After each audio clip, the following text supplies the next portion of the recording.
Kesombongan aku yang aku punya selama ini gitu dilempar gitu sama Allah.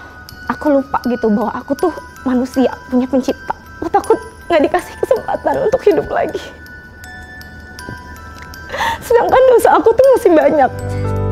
Aku belum siap. Assalamualaikum warahmatullahi wabarakatuh. Namaku Deisa Handayani.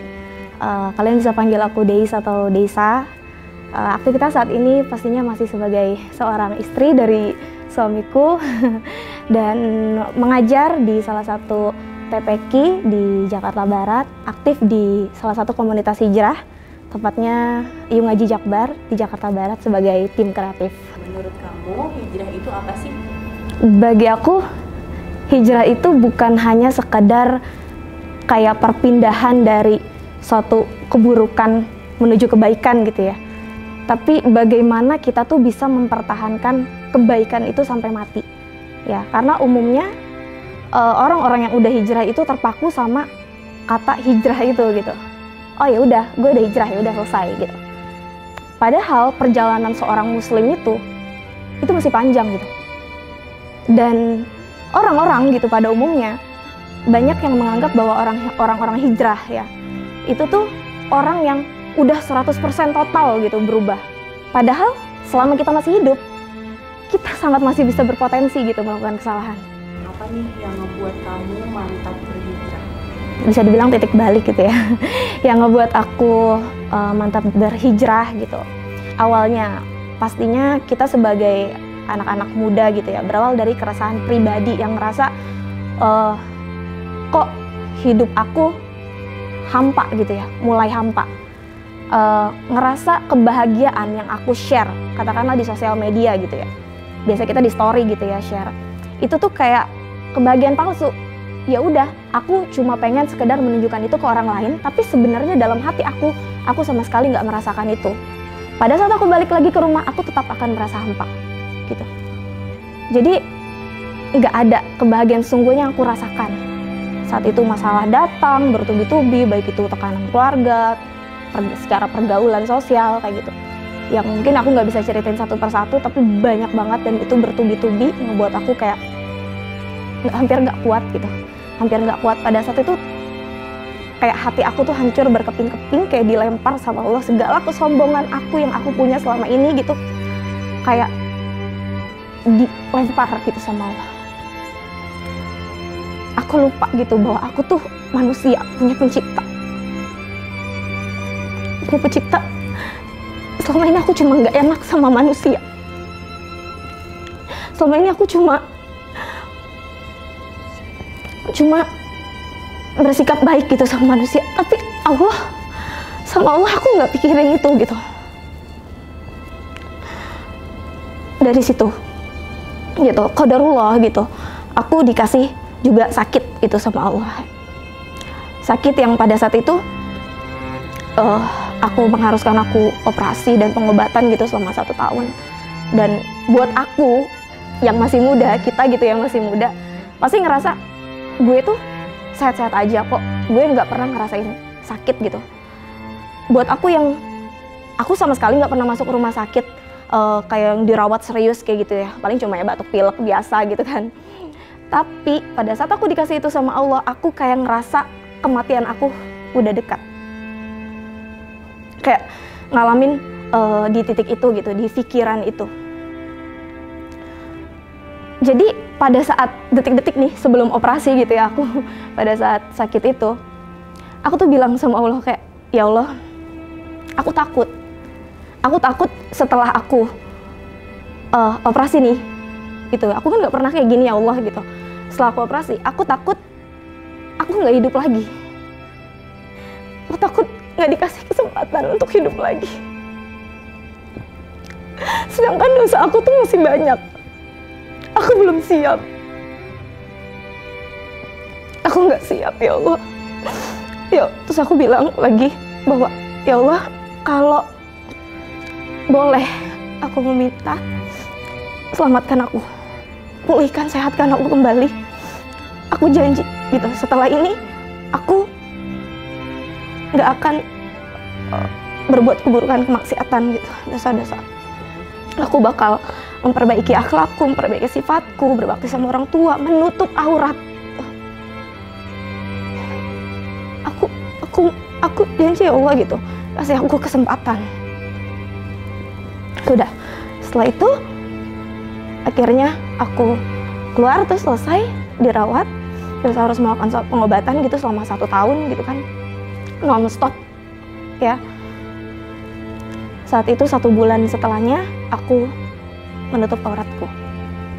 Saat itu masih kerudung lilit. Akhirnya aku mulai memperdalam Islam dengan mengikuti kajian kayak gitu, mengikuti kajian. Terus aku semakin belajar Islam dan ternyata aku tahu gitu bagaimana seharusnya seorang perempuan menjaga auratnya, menutup auratnya secara sempurna, yang standar di Islamnya sudah ada seperti itu. Apa yang berubah dari kamu yang dulu dan kamu yang sekarang? Bagi aku, kalau dulu mungkin aku menstandarkan segala kebahagiaan aku, segala aktivitas kehidupan aku adalah standarnya ridho manusia. Yang kita tahu ridho manusia itu adalah ridho yang gak akan pernah bisa kita capai sampai kapanpun. Karena kalau kita mengikuti ridho manusia itu standarnya beda-beda. Baik menurut kamu, belum tentu baik menurut aku. Sedangkan Allah itu sudah punya aturan yang pasti, yang standar, tidak ada standar ganda gitu. Standarnya itu mutlak, tunggal, nggak ada tandingan di dalamnya gitu. Nah jadi ya udah, aku berusaha mengikuti itu ya. Dan apa yang berubah ya, kalau dulu mungkin aku self healingnya gitu ya, self healingnya lebih kepada ya mungkin sekedar have fun sama teman-teman gitu ya kan, kayak nonton bioskop, karaoke dan sebagainya gitu kan. Terus mungkin jalan-jalan yang di dalamnya nggak ada hikmahnya gitu. Tapi sekarang bagi aku, kalau misalnya aku pengen self healing, itu dengan aku sama teman-teman aku gitu, kumpul teman-teman yang insya Allah solihah gitu, yang di dalamnya tuh sering ngingetin aku gitu ketika aku ngelakuin kesalahan kayak gitu. Dan masih banyak lah self healing yang aku dapatkan ketika aku ngelakuin itu gitu. Jadi banyak juga sih perubahannya, yang dulu mungkin aku nggak berhijab gitu, sekarang berhijab gitu ya. Yang dulu mungkin aku kalau nggak punya duit itu stres ya, gampang marah. Tapi sekarang ketika aku nemuin Islam gitu ya, masalah ada 10 aja depan mata, aku tetap tenang gitu. Ada nggak keajaiban yang menurut kamu terjadi karena kamu lebih dekat dengan Allah atau setelah kamu berhijrah? Boleh ceritakan? Bagi aku, keajaiban dari Allah itu bukan hanya sekedar keajaiban yang besar gitu, yang tiba-tiba FYI gitu ya, aku pernah dapat hadiah umroh di saat hati aku berkeping-kepingnya hancur. Allah seperti memberikan aku hiburan gitu, hiburan. Aku dihadiahi umroh sama teman hijrah aku yang kita sama sekali bukan saudara, kita sama sekali bukan teman, dan aku pun sama sekali nggak terpikir untuk bisa umroh karena pada saat itu ekonomi aku sangat-sangat di bawah. Bayangin aku dari sebelumnya kerja gitu ya sebagai karyawan swasta yang gajinya bisa dibilang ya dulu tahun 2017 di atas kayak 6 juta 7 juta gitu ya. Aku cuma punya gaji 1.500.000 dan itu harus cukup untuk 1 bulan. Aku memang bersyukur gitu, aku dapat keajaiban umroh gitu ya. Keajaiban menurut aku yang aku nggak akan bisa sangka gitu, aku bisa umroh. Walaupun istilahnya kalaupun gue punya duit 25 juta gitu ya misalnya umroh, kayaknya gue nggak kepikiran dulu deh buat umroh, soalnya pasti gue butuh buat misalnya ngasih orang tua, saudara aku masih pada susah-susah gitu misalnya. Itu pasti aku kasih gitu ke mereka. Teman yang mengumrohkan aku bilang, nggak apa-apa dek, udah takdir Allah, karena kamu udah berada di jalan dakwah. Tapi kayak gitu. Jadi menurut aku, walaupun misalnya keajaiban umroh itu sudah aku dapatkan, tapi bagi aku keajaiban Allah itu bukan hanya sekedar hal yang besar, tapi hal kecil dari mulai ketenangan yang aku dapatkan itu adalah keajaiban. Yang tadi aku bilang bahwa ketenangan itu nggak akan bisa kita dapatkan dari apapun yang sifatnya ada di dunia ini. Apa yang ngebuat kamu memutuskan untuk berada di jalan dakwah? Karena keresahan aku gitu ya, keresahan aku yang mendalam atas kondisi umat, kondisi Islam, kondisi Muslim gitu saat ini. Kita tuh banyak, tapi sedikit sekali yang mungkin mendekat ke Allah gitu ya, di luar sana gitu ya.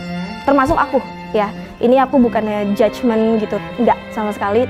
Ini berlaku untuk diri aku juga kayak gitu. Mulai dari keresahan itu gitu, gimana nih, kok banyak gitu ya. Susah banget buat kita untuk ngalahin kemaksiatan, ngalahin untuk nggak ngelakuin dosa itu susah banget gitu. Ya akhirnya aku memutuskan untuk berada dan menjadi bagian gitu di bagian orang-orang yang memang mendakwahkan Islam kayak gitu. Ya awalnya pertama karena aku mencari circle, karena biasanya ketika kita pengen hijrah, kita pengen berubah lebih baik, kita nggak bisa di circle itu aja ya, kita nggak bisa di lingkungan itu aja. Banyak yang bilang sama aku, Kak aku pengen hijrah, tapi dia terhalang sama lingkungan. Tapi memang kita harus memaksakan pindah gitu dari circle itu dulu gitu ya, pindah dulu dari circle. Jadi pada saat aku memutuskan untuk dakwah, berada dalam kelompok dakwah, aku yang pertama pengen mencari circle, lingkungan yang memang benar-benar ngedukung aku, support aku untuk berubah lebih baik, bukan dianggap sok suci banget sih lo, apaan sih omongannya, kayak orang benar gitu ya, nggak bisa. Apakah ada impian yang belum tercapai? Rencana kamu ke depan gimana? Impian ya, impian yang belum tercapai, masuk surga pasti. Masuk surga, dimana pastinya itu nggak bisa kita capai dengan cara santai-santai, biasa-biasa aja, nggak gitu ya. Kita harus ekstra effort lah untuk dapetin itu. Tapi kalau secara duniawi katakanlah ya, sebagai orang-orang yang mungkin ada di circle para pendakwah, para orang-orang hijrah, aku pastinya pengen